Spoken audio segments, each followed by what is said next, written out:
Mas pinalawak ng Technical Education and Skills Development Authority o TESDA ang pagtuturo ng Artificial Intelligence sa Cordillera State Institute of Technical Education para paunlarin ang kakayahan ng mga mag-aaral.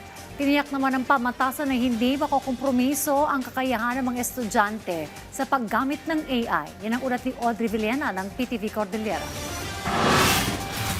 Kasabay ng planong pagiging Techno-Hub o Innovation Center ng TESDA, Cordillera State Institute of Technical Education sa siyudad ng Baguio, isasabay na rin ng institusyon ang pagtuturo at paggamit ng artificial intelligence sa mga short courses at diploma programs nito. Paghahanda ito ng TESDA dahil inaasahan na sa taong 2028, AI-driven na ang iba't ibang manufacturing processes. Ibig sabihin, maghahanap na ang mga malalaking kumpanya ng mga technical at skilled workers na nakakaunawa at may abilidad gumamit ng artificial intelligence. Two sides ang i-develop natin ng mga workers. One who is going to benefit from it or the consumers of the AI technology in farming, for example, and the one who's going to develop. So, yun din ang naging topic doon yesterday. I think everyone is affected of AI, including CHED and DepEd.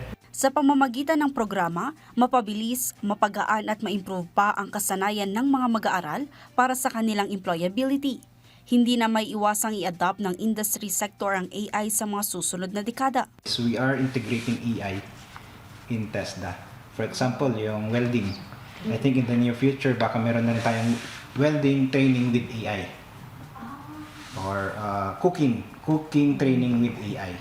Kasi yan yung trend eh. AI is not going to replace you, but it's going to help you. Kumbaga, si AI is secretary mo.